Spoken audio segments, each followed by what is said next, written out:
When it comes to wacky films, I always trust the Japanese to deliver. The thing is, on the surface, this movie appears to be nothing more than a simple romantic thriller.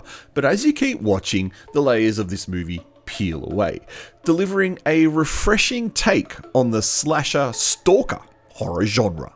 When Japan makes slasher films, they tend to be very low-budget horror fodder designed to promote pop stars.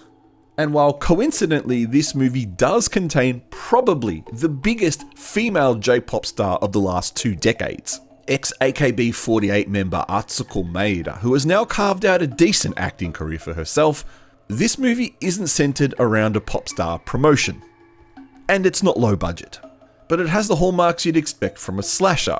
It has the gory kills, it has a masked killer, and it has a final girl. It also has a fantastic ending that subverts the genre with a sprinkling of black comedy for good measure. A young schoolgirl named Wakaba, who lives with an abusive father and long-suffering mother, saves one of her classmates, Koki, from a group of nasty bullies. When those bullies make a crude joke about Wakaba and Koki, they end up dead.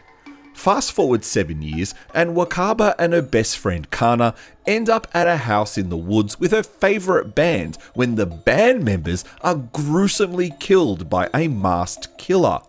Wakaba slowly realises that people who try to get too close to her end up dead, and she needs to figure out why.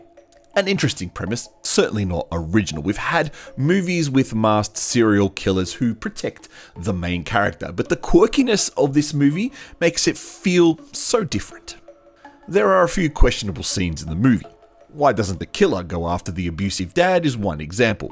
But then I don't need to know why. I want to know how he can get away with this for so long and what he does in between each incident. Oh well, it's a movie. Not everything's supposed to be realistic. And that's obvious when the ending turns into a semi-splatter film with blood fountains galore. This movie really pushes its genres around. The start is very much like a drama. The middle turns into a thriller, while the end ramps up the romance. But overall, the horror is always there. It's not going to be a film for everyone, which is a shame because it has great characters, it's well acted, well produced, has great effects, and is under 90 minutes long. It's a short investment for such a quirky and refreshing Japanese horror title.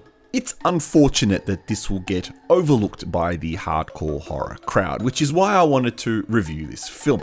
Even hardened on J-horror fans are probably going to overlook this for no reason other than it sounds a bit silly, but silliness is one of the hallmarks of J-horror.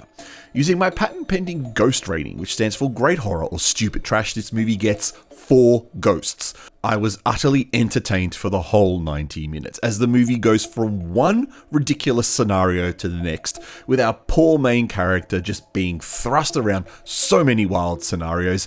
It's quite clear that there was only one way this movie could have ended, and that ending was perfectly suitable. However, what's your opinion of the movie if you've seen it? I am the Artie Dans. You are watching Shockmania and the Artie Dans channels. Please subscribe for more movie reviews. Press like if you enjoyed this. Otherwise, I will catch you next time.